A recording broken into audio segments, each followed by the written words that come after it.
Hello friends, welcome to my channel Gyan Prakash Assam. आज हम discuss करने वाले हैं आसाम स्लेट का जो ऑफिशियल सिलेबस है उस सिलेबस को फर्स्ट टू लास्ट। तो first of all you have to know the syllabus of Assam SLET. Okay, तो बहुत सारे कैंडिडेट और स्टूडेंट जब ई बुक खरीदना चाहते हैं तो उन लोगों को मैं ऐसा देखता हूँ कि सिलेबस पता ही नहीं है और इवन पार्ट कौन सा पार्ट क्या होता है ये भी पता नहीं है। सो इसीलिए आपको फर्स्ट ऑफ ऑल सिलेबस बहुत ही अच्छी तरह से पता होना चाहिए। इस सिलेबस का लिंक डिस्क्रिप्शन बॉक्स में दे दूंगा, वहाँ से आप डाउनलोड करके प्रिंट आउट करना, ठीक है। तो डेली टॉपिक वाइज स्टडी करना और रिवाइज करना if you want to qualify the Assam SLET और नॉर्थ ईस्ट से, ठीक है। तो उसके साथ ही साथ मैं आपको ये भी बताना चाहूँगा कि क्योंकि बहुत सारे स्टूडेंट के पास अभी तक प्रीवियस ईयर क्वेश्चंस पेपर का कोई आइडिया नहीं है और कैसा कैसा क्वेश्चंस प्रीवियस ईयर क्वेश्चंस में पूछा जाता है और जाएगा, क्योंकि वो आइडिया आपको प्रीवियस ईयर क्वेश्चंस पेपर से ही जाता है। तो यदि आप इस ई बुक को बाई करना चाहते हो तो इस ई बुक में क्या है, आप जो पेपर 1 है उस पेपर 1 में आपको 2012 से 2022 तक विथ ऑफिशियल आंसर की आपको मिल जाएगा।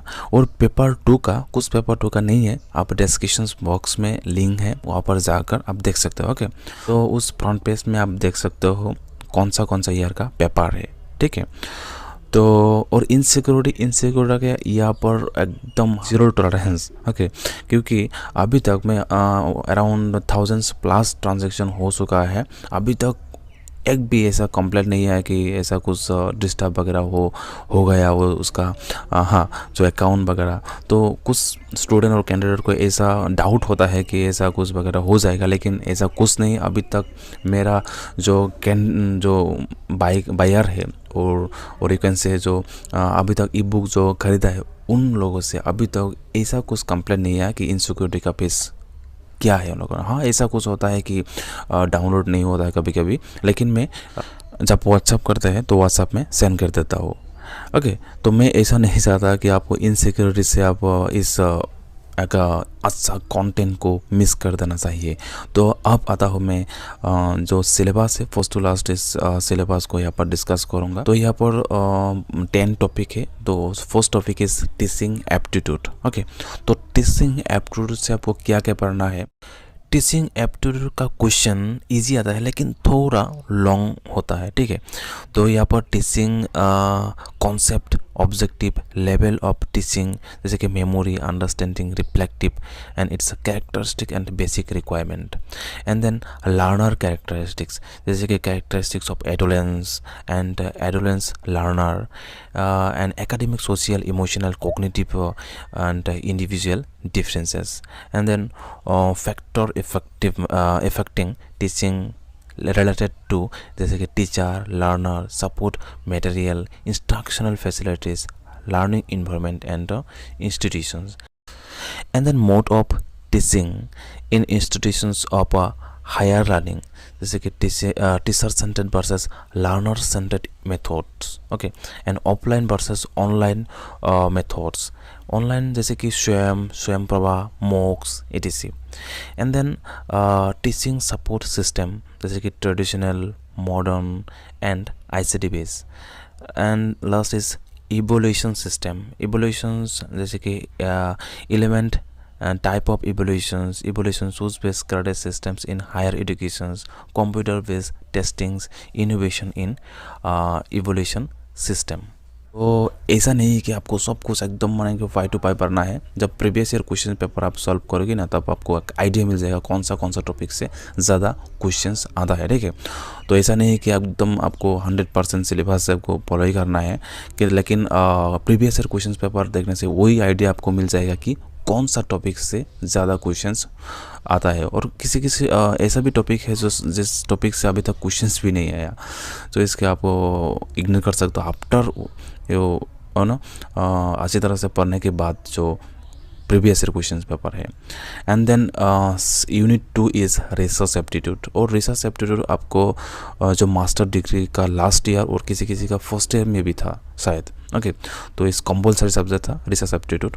तो उस बुक्स को भी आप पढ़ सकते हो फॉर रेफरेंस, बट अब यहाँ पर क्वेश्चन सॉल्व करना ज़रूरी है, क्योंकि वहाँ पर तो क्वेश्चंस नहीं है। तो आप यूट्यूब में बहुत सारे क्वेश्चंस है, उस क्वेश्चन को आप डेली सॉल्व करना ज़रूरी है, क्योंकि रिसर्च एप्टीट्यूड का क्वेश्चंस लगता है कि ईजी लाइक का, बट बाद में वो बहुत जब क्वेश्चंस का ऑप्शन आता है ना तो माइंड घूम जाता है।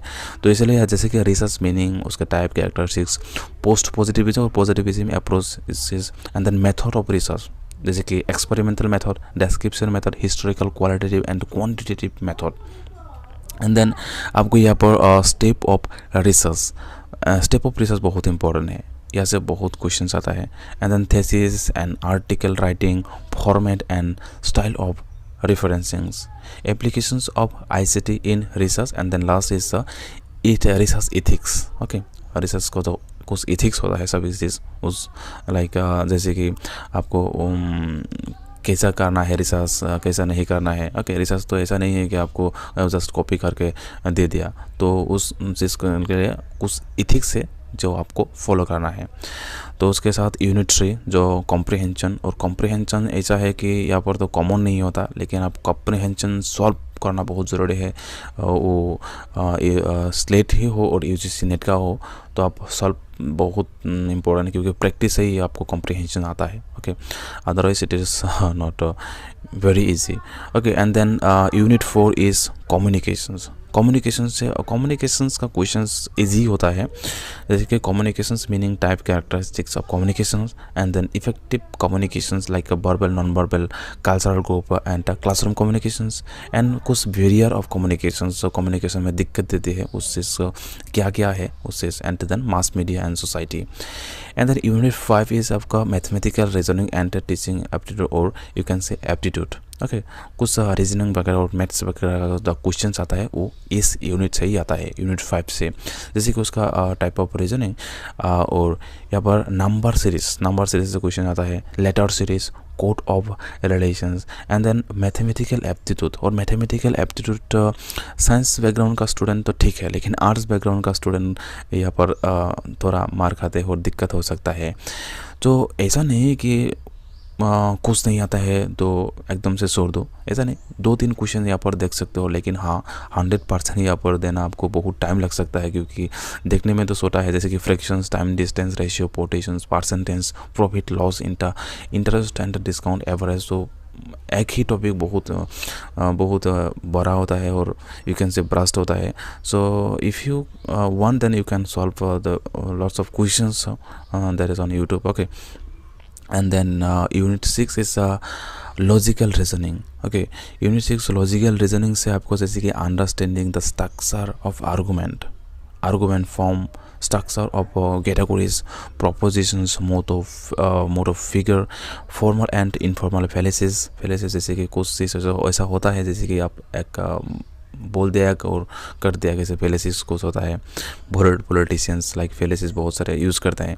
And then use of language, connotations and denotations of terms, classical sequence of oppositions, इस चीज़ को देखना है। And then evaluating and distinguishing deductive and inductive reasoning, analogy, and then Venn diagram, simple multiple use of establishing validity of arguments। Indian logic से question आता है, जैसे means of knowledge से जैसे कि प्रणाम्स, आपको प्रणाम्स से जैसे कि प्रत्यक्ष हो इंग्लिश में परसेप्शंस कहते हैं, अनुमान और उपमान, शब्द, अर्थवती, अनुपलब्धि। ओके, इस चीज़ आपको देखना है, क्योंकि बहुत सारे स्टूडेंट को इस नॉलेज नहीं है, जो आर्ट्स का स्टूडेंट को भी नहीं है, साइंस का स्टूडेंट, जो इस चीज़ को आपको यूट्यूब से पढ़ना है, क्योंकि बुक्स में आपको देखने से भी कुछ नहीं होगा, क्योंकि इस थोड़ा अंडरस्टैंडिंग लेवल है। And then structure and kind of अनुमान, जो इन्फ्रेंस है तो उस अनुमान का स्ट्रक्चर क्या है, काइंड्स टाइप क्या है, उसका व्याप्ति, एंड देन सेतुपास। Okay, and then 3 is unit 7 is data interpretations, or data interpretations, sequence, acquisitions and classification of data, quantitative and qualitative data, graphical representations, bar chart, histograms, pie chart, table chart, line chart, इस चीज़ को आपको देखना है। देखना है मतलब आपको यूट्यूब में कुछ वीडियो वगैरह देख लीजिए तो हो जाएगा। ओके, इतना भी आपको आसाम स्लेट का जो डेटा इंटरप्रिटेशन क्वेश्चन आता है नेट के कंपैरिजन में थोड़ा इजी लेवल आता है यहाँ पर। ओके, तो थोड़ा प्रैक्टिस करने से आपको हो जाएगा data interpretations. And then unit 8 is informations and communication technology, ICT के क्वेश्चंस भी इजी आता है, जैसे कि ICT general abbreviations and technology, basic of internet, email, audio, video conference. Okay, and then digital initiative in higher educations, and then ICT and governance. Okay, and then unit 9 is people development and environment, मतलब environment related, जैसे कि उसके साथ जैसे कि environmental के related millennium development and sustainable development goal बहुत important है यहाँ से।